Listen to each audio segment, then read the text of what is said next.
샬롬. 네, 금요 예배에 나오신 성도님들 모두 주님의 이름으로 환영하고 축복합니다. 우리 옆 사람과 이렇게 한번 인사해 보겠습니다. 주님의 제자 됩시다. 네, 한 번 더 인사하겠습니다. 가서 제자 삼읍시다. 네, 성도님들은 제자라는 단어를 들으면 어떤 이미지가 떠오르시나요? 예수님의 12제자 혹은 초대교회의 열정적인 성도님들의 모습이 떠오를 수 있겠습니다.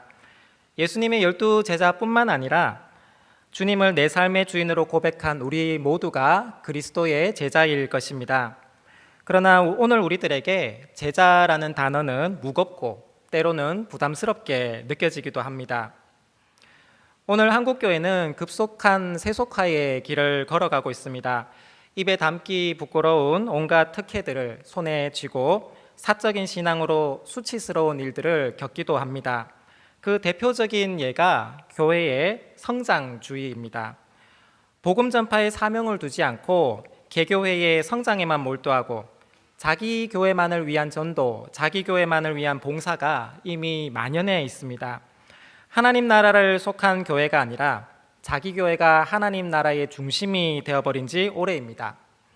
이 때문에 교회에 대한 위상과 신뢰가 추락하고 기독교에 대한 부정적인 인식들이 많이 심겨졌습니다. 기업 간의 빈부격차보다 교회 간의 빈부격차가 더 심한 시대가 되어버렸습니다. 은혜의 가시밭길이 아니라 특혜의 꽃길을 걸어가고 있는 한국교회의 모습을 보면 앞으로 해결해야 될 문제들이 더 크고 두렵게 느껴질 때가 많습니다. 세상은 끊임없이 우리에게 질문을 합니다. 그리스도인들은 무엇이 다른가? 세상의 가치나 성공, 삶의 방식 속에서 우리는 예수님의 가르침을 잃어버린 채 구별되지 않는 삶을 살고 있지는 않는지 돌아봅니다.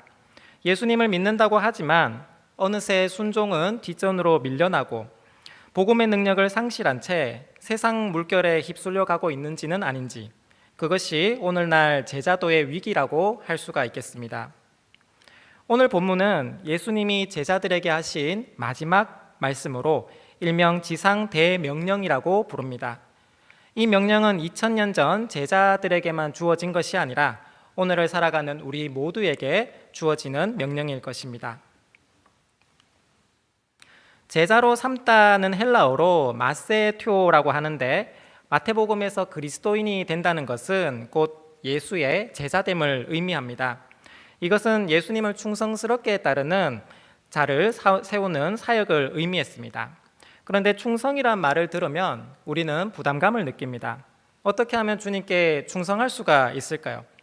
제자들도 예수님께 처음 임무를 받았을 때 내가 잘할 수 있을까 염려도 많이 되었을 것입니다. 이 명령을 따르기 위해 우리는 몇 가지 중요한 사실들을 기억해야 합니다. 먼저 첫 번째는 권세입니다. 오늘 본문 18절에서 주님이 말씀하십니다. 하늘과 땅의 모든 권세를 내게 주셨으니. 인류 역사상 가장 중요한 사건이 있다면 바로 예수님이 죽음을 이기시고 부활하신 사건입니다. 예수님은 십자가 죽음을 통하여 죄와 사망의 권세를 이기시고 부활하심으로 모든 권세의 주인이 되셨습니다. 권세는 헬라어로 엑수시아라고 하는데, 이것은 본질을 뜻하는 우시아와 밖으로라는 뜻의 엑스가 합쳐진 말입니다. 즉 권세라는 것은 본질적인 어떤 것이 밖으로 나온다는 뜻이겠죠. 어떤 권위나 자격, 그 능력의 본질이 안에서부터 밖으로 넘쳐난다는 뜻입니다. 우리가 어떤 스승의 모습을 존경하거나 닮고 싶을 때 그것은 그 선생님의 어떤 내면의 본질적인 모습, 그분의 인자한 성품이나 또 믿음의 모습들이 밖으로 드러나 보일 때일 것입니다. 성경은 예수님의 말씀이 다른 유대 지도자들과 달랐다고 기록을 하고 있는데, 그것은 주님의 말씀이 주님의 삶과 정확하게 일치했기 때문이었습니다. 주님의 권세는 사람을 지배하거나 통제하는 그런 힘이 아니라 우리들 내면에 꿈꾸는 자유와 또 사랑의 방식으로 우리들에게 가르쳐 주셨습니다. 주님은 이 권세로 하나님의 구원 계획을 성취하시고 제자들을 보호하시며 또 우리의 사명을 온전히 감당할 수 있도록 붙들어 주실 것입니다.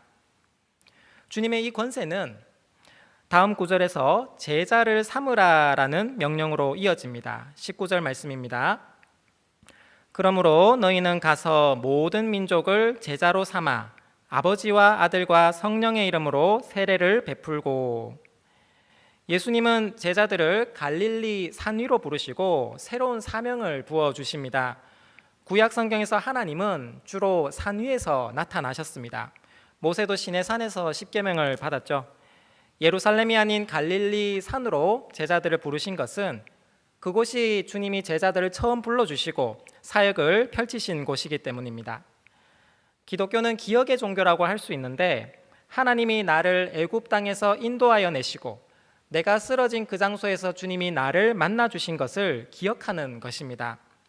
산 위에서 부르심은 제자들이 초심을 잃지 않고 실패와 좌절을 딛고 다시 사명을 회복할 수 있도록 하기 위함이었습니다.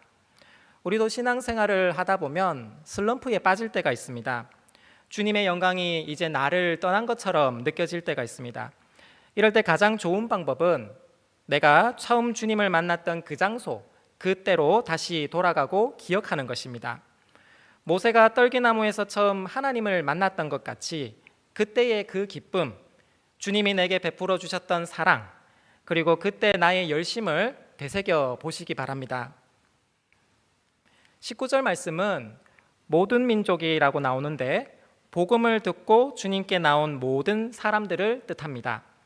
주님은 어떤 특정 신분이나 제한된 지역에만 복음 전파를 명령하지 않으셨습니다. 누구든지 예수 이름을 믿으면 멸망하지 않고 영생에 이를 수 있다고 말씀하십니다. 주님의 제자들을 가만히 살펴보면 시몬과 안드레, 야고보와 요한, 레위나 빌립 등 모두 다양한 계층과 신분을 가진 사람들이었습니다. 유대인들의 특징은 보통 제자가 자신의 스승을 선택합니다. 저 선생님이 지식이 많고 배울 것이 많다고 생각이 되면 그분의 문화에 들어가 오랜 기간 동안 수학하게 됩니다. 하지만 주님은 반대로 제자를 삼으실 때 그분께서 주도적으로 제자들을 선택하셨습니다. 이들은 모두 자기 스스로 이 길로 들어온 것이 아니라 주님께서 먼저 그들을 불러주시고 제자로 삼아 주셨습니다. 한글 성경을 보면 제자를 삼고 세례를 주고 가르쳐 지키게 하라, 이 말씀들이 단순한 순서대로 열거되고 있습니다. 하지만 원어 성경을 보면 제자를 삼는 일이 밑에 있는 세례와 가르침을 통해서 이루어진다고 해석이 됩니다. 세례는 담그다, 씻다 이런 의미를 가지고 있는데 그리스도의 제자가 되기 위해서는 먼저 우리가 그분께 죄사함을 받아야 한다는 뜻입니다. 따라서 세례는 제자가 되는 수단이자 과정입니다. 그리고 이러한 세례는 오직 성부, 성자, 성령의 이름으로만 이루어져야 한다고 19절에서 명시를 하고 있습니다. 예수님은 제자를 삼는 구체적 방법에 대해서 내가 너희에게 분부한 모든 것을 가르쳐 지키게 하라라고 말씀을 하십니다. 예수님이 분부하신 모든 것은 주님이 보여주신 전 사역의 표지를 뜻합니다. 제자들은 3년 동안 주님을 따라다니면서 많은 것을 보고 배웠습니다. 저는 그 중에 나사로 이야기가 떠오르는데요. 나사로가 죽었을 때 옆에 있던 두 자매 마르다와 마리아는 할 수 있는 것이 아무것도 없었습니다. 나사로가 죽은 지 이틀이 지나서야 예수님은 그들에게 오셨고 두 자매를 보시자 예수님은 눈물을 흘리셨습니다. 킹 제임스 성경 버전에서 이것을 지저스 웹트라고 나와 있습니다. 성경에 등장하는 가장 짧으면서 가장 강력한 문장입니다. 주님이 이 땅에 오셔서 한 일은 아픈 자들과 함께 아파하시고 우는 자들과 함께 우셨던 것입니다. 이것이 하나님께서 우리에게 주시는 은혜입니다. 하나님이 우는 자들과 함께 우시고 아파하는 자들과 함께 아파하는 것보다 이 세상에서 더 귀한 것은 없습니다. 중세 신학자였던 토마스 아퀴나스는 이렇게 말합니다. 은혜의 식탁에 3개의 다리가 있는데 첫 번째로 어떤 사람이 품은 사랑, 두 번째로 그 사랑으로 거저받은 선물, 그리고 세 번째로 그 선물을 감사히 여기는 마음입니다. 오직 은혜를 받아본 사람만이 다른 사람에게 그 사랑을 흘려보낼 수 있다는 뜻입니다. 우리나라에 이런 분들이 많이 계셨습니다. 당대 최고의 의사이지만 옥탑방에서 빈자들을 무료로 진찰했던 장기려 박사님, 오산학교를 설립한 스승이지만 화장실 청소를 도맡아 했던 남강 이승훈 선생님, 겸손으로 나라와 민족을 섬겼던 한경직 목사님과 또 나 환자를 사랑과 기도로 섬겼던 조선의 성자 방해인 선생님 같은 분들이 바로 그런 분들이십니다. 이들은 모두 하늘의 은총을 맛보고 자신의 실력과 자산을 주님 앞에 아낌없이 헌신했던 주님의 참된 제자들이었습니다. 예수님이 제자들에게 말씀하신 내가 너희에게 분부한 모든 것은 바로 이 사랑의 본을 그들에게 가르쳐 지키게 하라는 것입니다. 내가 너희에게 보여준 이 하나님의 사랑을 너희도 이웃에게 그대로 실천하는 것입니다. 우리는 가정이나 직장에서 또 이웃을 대할 때 우리의 삶 전체가 주님의 가르침 아래에 있어야 하겠습니다. 하지만 오늘 많은 그리스도인들이 이 제자됨의 의미를 상실해 가고 있습니다. 세상과 별반 다를 바 없이 살아갑니다.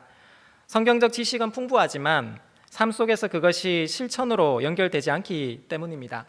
그래서 교회 밖에서 볼 때 그리스도인과 비그리스도인의 생활은 별반 차이가 없어 보입니다. 많은 그리스도인들이 교회 안에서 예수를 믿으면 얻게 되는 것에 대해서는 말을 많이 하지만 반대로 희생하는 것에 대해서는 침묵을 합니다. 주님의 참된 제자란 예수님을 따라 십자가의 길을 걸어가는 사람들이겠죠. 나의 온 마음을 드리는 것, 주님을 온전히 사랑하는 것이 그리스도께서 제자들에게 요구하시는 첫 번째 조건일 것입니다. 가르쳐 지키게 하라 주님의 말씀은 우리가 먼저 그 말씀대로 살고 그 삶의 본을 그들에게 보여주라는 것입니다. 우리들 삶 자체가 복음의 증거가 될 때 세상은 우리가 전하는 메시지에 자동으로 귀를 기울이게 될 것입니다. 이분은 1891년 한국에 오신 윌리엄 베어드의 부인 애니 베어드라는 선교사님이십니다. 우리에게 배위량 부인 또는 베어드 선교사 부인으로 잘 알려져 있습니다. 남편이던 배위량 선교사님은 숭실대의 설립자이신데 아내분의 역량도 만만치가 않습니다. 한국어 번역 실력이 아주 뛰어나서 후임 선교사님들을 위해 한글로 책도 쓰셨다고 하시고 또 이제 한글로 소설도 쓰셨습니다. 글자 수를 정확히 맞춰서 찬송가 375장 나는 갈 길 모르니 그리고 387장 멀리 멀리 갔더니 이런 귀한 찬송가들을 많이 지으셨습니다. 베어드 부인은 27세 때 남편과 처음 신혼여행 온 장소가 바로 한국이었습니다. 남편 배위량 선교사님은 조사와 선교사 일 때문에 집에 거의 들어오지를 못했고 그 사이에 사랑하는 딸이 세상을 떠나게 되었습니다. 그리고 나중에 베어드 부인도 암에 걸리게 됩니다.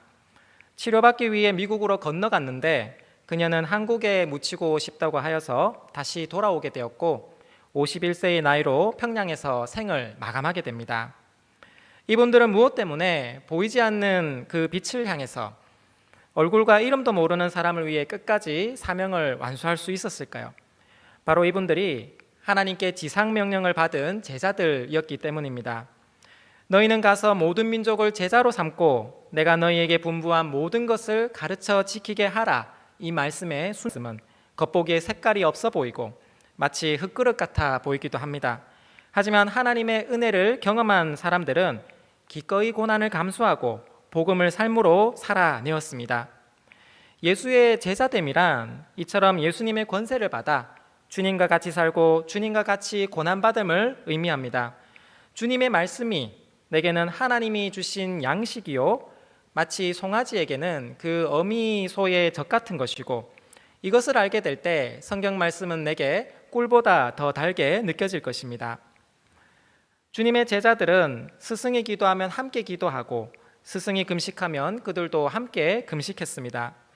마태복음의 저자 또한 이 가르침으로 살았고 이것을 오늘 본문에서 말씀하고 계십니다. 이 사명을 감당한 제자들에게 주님께서 놀라운 약속을 주십니다. 본문 20절 말씀입니다. 우리 함께 읽겠습니다. 시작. 볼지어다 내가 세상 끝날까지 너희와 항상 함께 있으리라. 아멘. 이 약속은 오직 주님만이 우리에게 하실 수 있는 말씀입니다. 우리가 주님 분부하신 모든 것을 가르치고 순종할 때에 말씀이 육신 되신 주님께서 우리 안에서 다시 부활하시고 우리와 함께 동행하실 것입니다. 우리들 한 사람 한 사람이 작은 예수가 되어 주님께서 세상 끝날까지 우리와 함께 하신다는 것이 주님께서 우리에게 주시는 마지막 언약입니다. 세상에서 때로 넘어지고 실패할 때도 있지만 주님이 함께 하시기 때문에 우리는 다시 일어날 수 있습니다. 제자들이 복음을 전하다가 어려움을 겪을 때마다 주님은 항상 그들과 함께 계셨습니다. 베드로가 복음을 전하다 감옥에 갇혔을 때 그는 주님이 호수까지 자신을 찾아오셨던 것을 기억합니다. 또 사도 바울은 고린도전서 15장 10절에서 이렇게 고백을 합니다. 그러나 내가 나 된 것은 하나님의 은혜로 된 것이니 내게 주신 그 은혜가 헛되지 아니하여 내가 모든 사도보다 더 많이 수고하였으나 내가 한 것이 아니요 오직 나와 함께 하신 하나님의 은혜로라. 아멘. 바울이 여기까지 올 수 있었던 것은 바울 자신의 능력이 아니라 하나님의 은혜였다는 뜻입니다. 은혜 가운데 가장 큰 은혜는 바로 하나님이 나를 써주시는 은혜라고 할 수 있습니다.